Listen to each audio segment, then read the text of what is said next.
अगर भारत में रह करके कोई अगर पाकिस्तान जिंदाबाद का नारा लगाएगा, नहीं सहन किया जाएगा।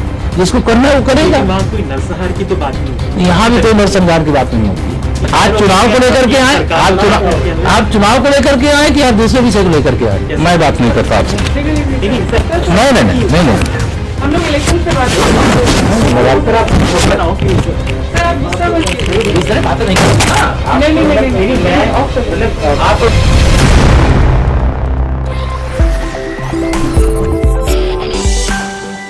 नमस्कार, आप देख रहे हैं दी कंटाप। मैं हूं प्रफुल्ल।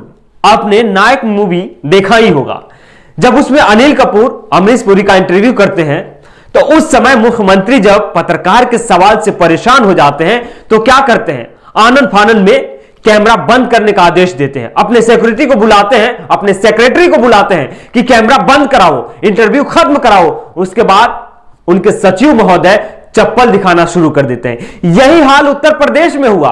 उत्तर प्रदेश के उप मुख्यमंत्री केशव प्रसाद मौर्य बीबीसी के एक रिपोर्टर के साथ, अनंत झंडाने के साथ इंटरव्यू में बैठ गए। अब बीबीसी के रिपोर्टर सवाल दागना शुरू कर दिया। अब केशव प्रसाद मौर्य को लगा कि शायद हो सकता है जैसे हमारे पत्रकार हैं जिनको ईमानदार कहने पे चिढ़ मच जा रही है, ईमानदार कहने पे झनझना जा रहे हैं, तो उनको लगा कि हमारे पत्रकारों की तरह ही हमारे ये जो गोदी चैनल है, गोदी मीडिया के जो एंकर हैं, रिपोर्टर हैं, उन्हीं के तरह से ये बीबीसी के संवाददाता, बीबीसी के रिपोर्टर अनंत झंडाने भी सवाल करेंगे। लेकिन ऐसा नहीं हुआ। अब केशव प्रसाद मौर्य के अनुकूल सवाल जब पूछे नहीं गए तो केशव प्रसाद मौर्य तिलमिला गए, उनके कान झनझनाने लगा। और झनझनाने का कारण यह था कि एक ऐसा सवाल दागा गया जिससे उनका जुबान साथ ही नहीं दे रहा था।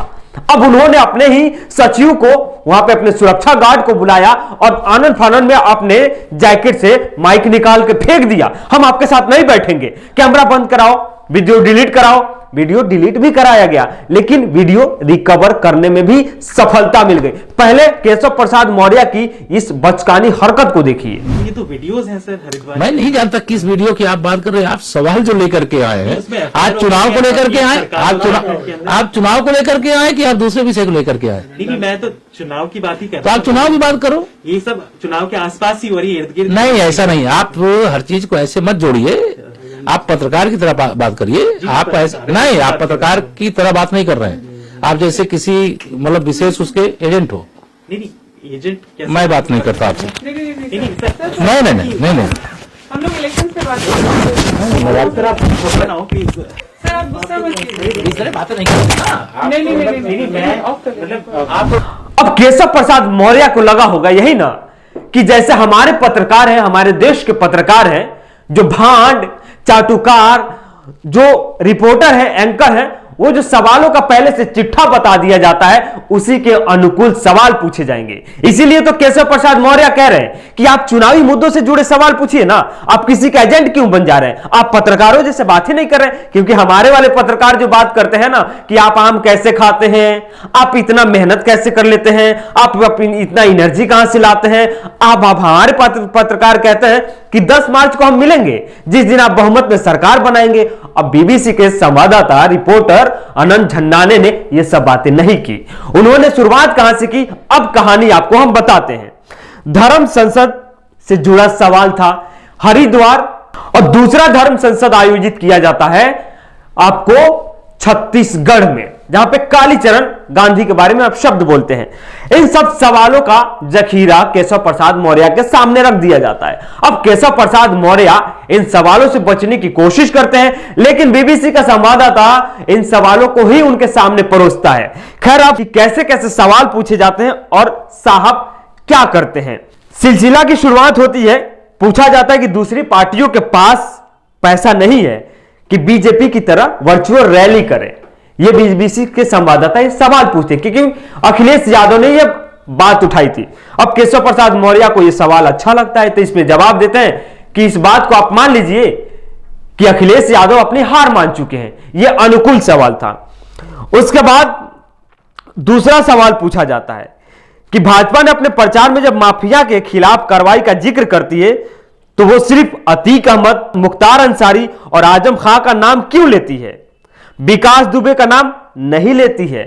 ये थोड़ा सा अनुकूल सवाल नहीं था, ये उनके विपरीत हो गया था। इस पे भी केशव प्रसाद जवाब देते हैं, जिसके नाम से आम आदमी डरता हो वो व्यक्ति कौन है जो इस समय राजनीति के अंदर अपराधीकरण के साक्षात स्वरूप है, जिसका नाम आप ले रहे हैं। इस पे जवाब दे देते हैं। उसके बाद आते हैं, योगी आदित्यनाथ के मथुरा से चुनाव लड़ने पर कयास लगाए जा रहे हैं, ऐसे में उप मुख्यमंत्री कहां से चुनाव लड़ेंगे। इस सवाल के जवाब में उन्होंने कहा, आदरणीय योगी जी हमारे मुख्यमंत्री हैं और उनके नेतृत्व में हम लोगों ने बहुत शानदार काम किया है। इसके लिए हम विकास के फील्ड पर संपूर्ण विपक्ष को लाना चाहते हैं। इस फील्ड से मतलब जहां से भी उनको जगह मिलेगी हम चुनाव लड़ेंगे। अब उनसे पूछा जाता है वही धर्म संसद वाला सवाल। धर्म संसद के मंच से दिए गए हिंसा भड़काने वाले बयानों के बाद सूबे के मुख्यमंत्री चुप रहते हैं, तो ऐसे में या ऐसे बयान देने वाले को आप बढ़ावा मिलता है आपकी सरकार में, उनके हौसले बढ़ते हैं। क्या आप लोग को बयान देकर लोगों को आश्वस्त नहीं करना चाहिए था कि आप किसी भी धर्म विशेष के खिलाफ नहीं हैं। अब केशव प्रसाद मौर्य इसको जस्टिफाई कर रहे हैं। वो कह रहे हैं कि इसमें जवाब कहां है, भाजपा को प्रमाण पत्र देने की आवश्यकता नहीं है, हम सबका साथ सबका विकास करने में विश्वास रखते हैं और धर्मचारियों को अपनी बात अपने मन से कहने का अधिकार होता है। यानी हिंसा भड़काने का, नफरत, काट मार, किसी को मारने, जान से मारने, जला देने, काट देने की बातें कह सकते हैं आप। ये केशव प्रसाद मौर्य कह रहे हैं। बाकी धर्माचार्यों के बारे में क्या बयान दिया, उनकी बात क्यों नहीं करते। यानी मुसलमानों के धर्माचार्यों की बात कर रहे हैं, हम खोल के बात कर रहे हैं। उसके बाद 370 की बात आ जाती है। उसके बाद केशव प्रसाद मौर्य को अब लगते हैं अपना माहौल बनाने कि नहीं ऐसा नहीं है, वैसा नहीं है, तरह की चीजें बात करने लगते हैं।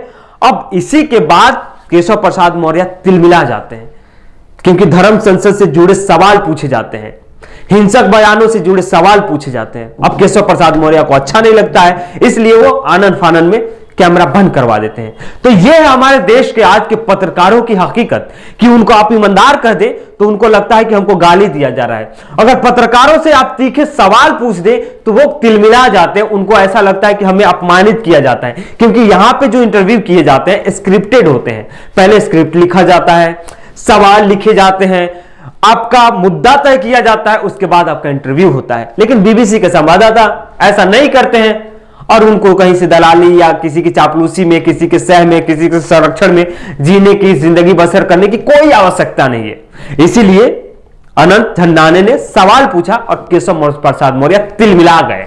ये रही हकीकत आज की कि इंटरव्यू में भारतीय मीडिया या भारतीय मीडिया जगत के पत्रकार और बीबीसी के संवाददाता में क्या अंतर है। खैर, देखते रहिए आप हमारे चैनल को। अगर अभी तक सब्सक्राइब नहीं किए तो सब्सक्राइब कीजिए। अगर यूट्यूब पे देख रहे हैं तो बेल आइकन दबाइएगा। अगर फेसबुक पे देख रहे हैं तो फॉलो जरूर कीजिए।